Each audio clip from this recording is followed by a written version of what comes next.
buenas noches, bienvenidos a Espionaje Político. Iniciamos el programa con la noticia de que hoy se encontraron tanto los candidatos Guillermo Lasso y Andrés Arauz en el cierre de campaña. Andrés Arauz en Guayaquil, Guillermo Lasso en Quito. Jan, buenas noches. Buenas noches, Melanie. Buenas noches, amigos de La Data. En este día vamos a estar espiando a Ramón Sonnenhösner, el padre del ex vicepresidente del Ecuador. Buenas noches, bienvenido. Buenas noches. Gracias por la invitación a La Data. A usted por aceptarme. Nombre completo. Yo, Reinaldo Ramón Otto Octavio Sonnenhösner Burrieta. Edad. 62 años. Ocupación actual. Múltiples actividades culturales, empresariales, agrícolas, entre otras cosas, radiocomunicador. Justamente mi compañera inicia el programa del día de hoy con los cierres de campaña. Vamos a analizar junto a usted el cierre de campaña de estos dos candidatos que pasaron a la segunda vuelta, Guillermo Lasso y Andrés Arauz. Para usted, Ramón Sonnenhösner, padre de un ex vicepresidente, ¿cuál es la opinión de estos dos candidatos? Yo tengo mi opinión como una persona que hace opinión política, no en la condición de ser el progenitor de alguien que fue un servidor público. Me parece una cosa bastante absurda presentar a un ser humano por la condición de primogénito. Eso da cuenta de un nivel de subdesarrollo comunicacional terrible, porque si me invita por esa condición, prefiero retirarme de la entrevista, querido amigo. Me parece que si usted ve lo que he hecho en mi vida, me he dedicado a hacer análisis político y eso es lo que me permite desarrollar ideas, no la condición de ser padre de Otto Sonnenhösner. Espera. Así es, estimado Ramón. Vamos a conversar sobre los cierres de campaña y vamos a analizar la coyuntura rumbo a estas elecciones este próximo domingo 11 de abril.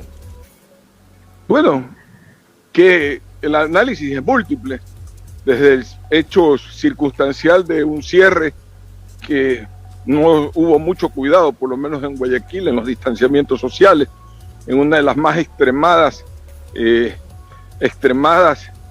situaciones de sanidad, cuando la ciudad está perurgiendo distanciamiento.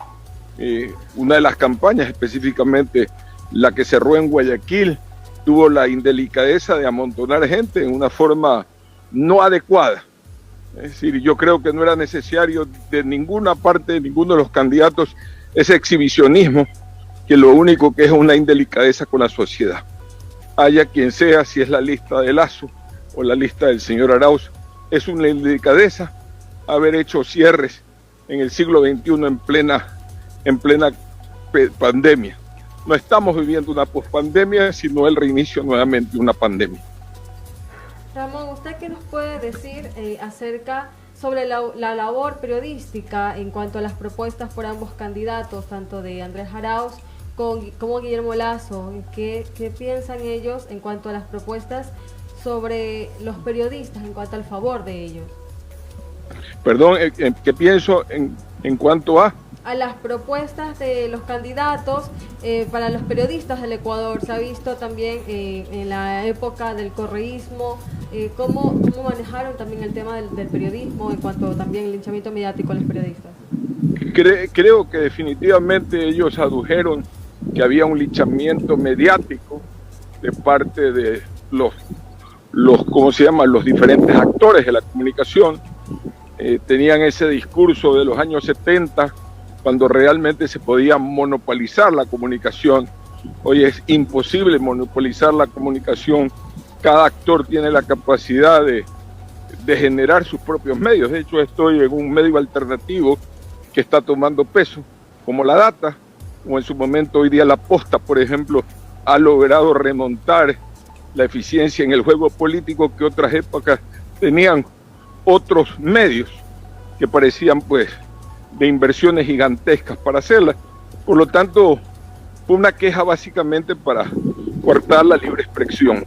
Y creo que no van a cambiar esa consideración, porque la cultura del correato va orientada a que haya propaganda de Estado y que haya una limitación fundamental de la capacidad de crítica de la sociedad, inclusive de autocrítica. Al interior del partido no hay capacidad de cuestionamiento. Recordemos simplemente como al hermano del ex canciller Patiño hizo una crítica de la cantidad de delincuentes que giraban y pululaban dentro de la estructura del partido del Correato. Y fue un poco aislado el tema por ese cuestionamiento. No fueron capaces de ser autorreflexivos. Ramón, usted como empresario, ¿qué tal las propuestas de estos dos candidatos que buscan llegar al poder a nivel empresarial, a nivel administrativo, a nivel económico? El señor Arauz ha hecho una serie de propuestas contemporáneas. Pareciera que descubriera el agua tibia y que trayera alguna novedad. En términos generales, la sociedad ecuatoriana y latinoamericana ya está conectada en las formas de negociar posmodernas por iniciativa del sector privado. Sin embargo, aplaudo la posibilidad de que el señor Arauz tenga un discurso tecnoburocrático que favorezca esa apertura. Lasso indudablemente tiene desde el empirismo, es decir, de la construcción diaria del conocimiento del negocio, cómo realmente se negocia en el país. Y por su propia experiencia de banquero, puede tener un mejor diagnóstico desde el empirismo, no desde la academia, de cuáles son las chapas que están petacameando en las estructuras diversas de la economía y del emprendimiento nacional, amables televidentes. Usted inició hace un momento, hablaba de la campaña, la irresponsabilidad de los candidatos, sea de Guillermo Lasso o sea de Andrés Arauz, de estos cierres de campañas donde pudimos evidenciar las aglomeraciones, donde no hubo poder evitar el contacto de muchísima gente en plena estado de excepción y toque de queda que inicia a las 8 de la noche. Usted ve una irresponsabilidad en temas de salud. ¿Cómo usted ve a estos dos candidatos? Los dos tienen propuestas que parten de matrices lógicas. Los dos hablan de poder estructurar una rápida vacunación. En la experiencia sabemos que la ayuda a Manabí tardó demasiados meses y años, a pesar de que los recursos estuvieron ahí. Es decir, fueron ineficientes en el manejo de los recursos en su momento. Es decir, no tienen una experticia en casos de emergencia para lograr precisamente eficiencia.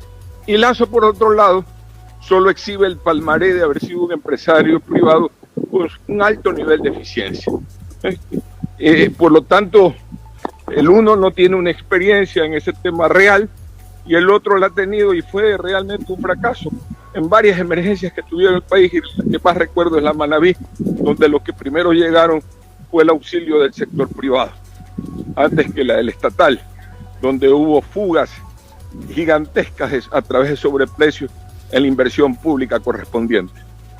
Ramón, usted como analista político, ¿cómo ve la situación de este 11 de abril, este domingo, las elecciones electorales de esta segunda vuelta? ¿Cómo ve el panorama con los candidatos? El panorama en el sentido de quién podría ganar, para muchos es un empate técnico. A mí me sorprende la cantidad de publicidad negativa que puso al final la campaña de Arauz contra el candidato Lasso, una publicidad bastante artera y pusilánime, que pretendía ofender en toda forma el hecho de ser banquero. Eso muestra o puede mostrar que no la sienten muy segura como la tenían al arranque, cuando se hablaba de una diferencia de 20 puntos, 22 puntos entre Lasso y Arauz. Hoy se habla, y algunas encuestas, todavía podemos hablar de encuestas hoy día, dan cuenta de que eso ha superado y que probablemente el señor Lasso tenga la posibilidad de ser el futuro presidente de los ecuatorianos. Analíticamente, ¿cuánto cree usted cuántos puntos puede haber subido el candidato Andrés Arauz en esta segunda vuelta, luego de haber alcanzado 32? Yo no soy un...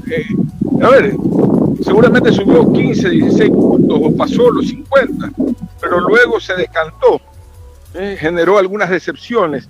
Hay un listado de errores que cometió dentro del proceso y en cambio Lasso se alineó muy bien. Inclusive ayer se vio una propaganda haciendo aparecer como que Durán Barba ya no lo seguía asesorando. Eso nació del correísmo y de las manos de los hermanos Alvarado, que lanzaron ese tema como diciendo se quedó huérfano, porque ha sido tal el éxito de Durán Barba en el manejo de la campaña que pareciera que los tiene asustados. Así es, Ramón. También hoy estuvimos nosotros también conversando un poco con los simpatizantes del candidato Andrés Arauz. También, bueno, pues hay que ver cómo se toman las medidas, porque el toque de queda es a las 8 de la noche.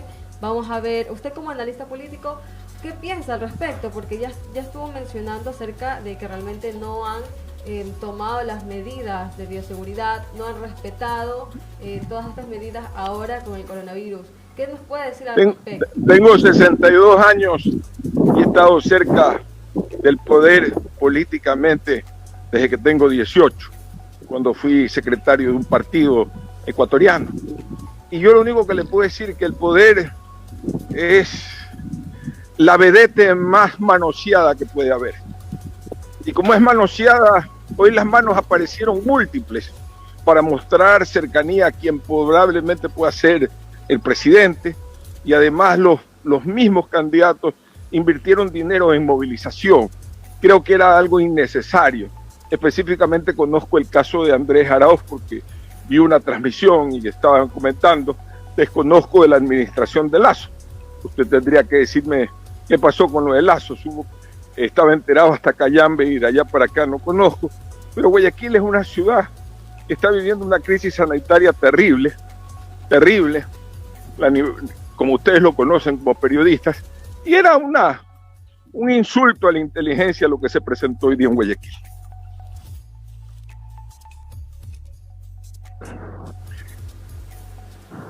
Así es. Ramón, hablemos del cambio de estrategias políticas. Veíamos anteriormente una militancia activa en la calle, no había coronavirus. Sin embargo, en la primera vuelta vimos infinidades de candidatos en la calle. En esta segunda vuelta, estos dos han llevado la campaña política a nivel de redes sociales. ¿Usted cree que llevar estas estrategias políticas al marketing digital les favorece para muchas personas que ni siquiera tienen un internet? Bueno, hoy día la conectividad en el Ecuador es muy alta. Recuérdense que este es un país que se aproxima a los 20 millones de celulares en posición, y en el mundo de la construcción, de también laboro, no conozco un empleado que no tenga redes.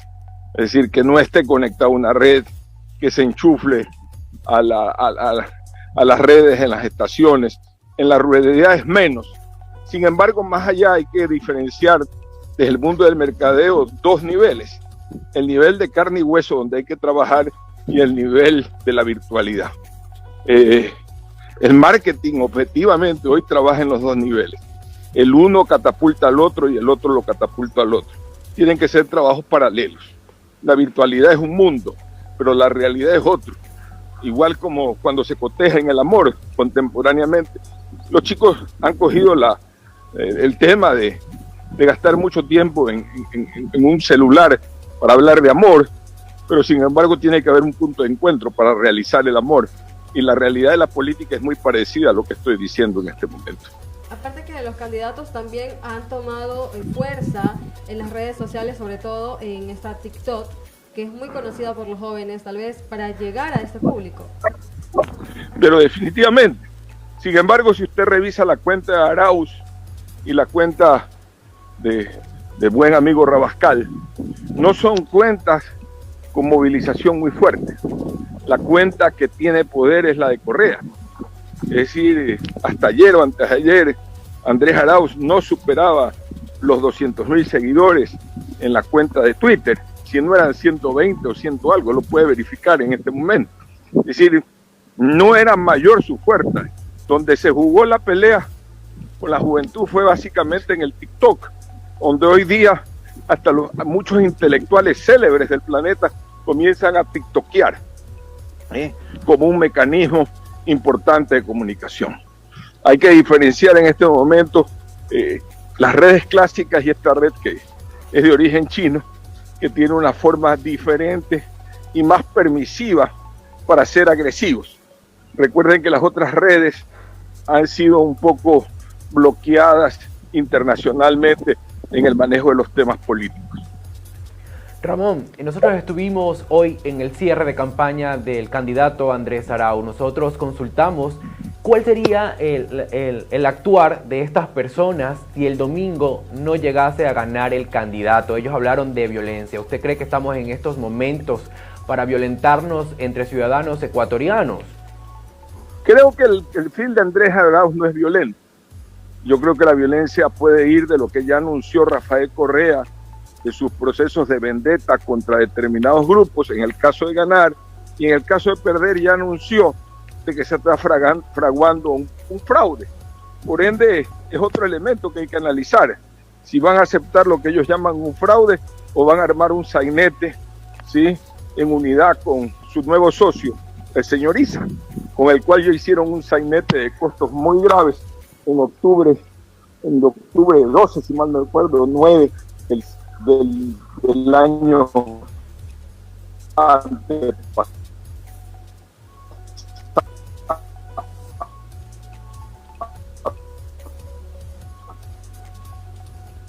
Ramón, tenemos un problema técnico con el internet, no le logramos escuchar. Sí es, pero Ramón, queremos agradecerle por acompañarnos en esta noche, en este momento, en esta entrevista aquí en Espionaje Político, para poder conversar un poco aquí con nosotros, aquí en La Data, y al público que también lo está escuchando. Queremos agradecerle por este momento. Ramón, nosotros antes de irnos, yo le quiero consultar algo que realmente nos importa a todas las personas y los seguidores de La Data. A usted, si le invitan a formar parte de un grupo ministerial de algún gobierno, ¿lo aceptaría?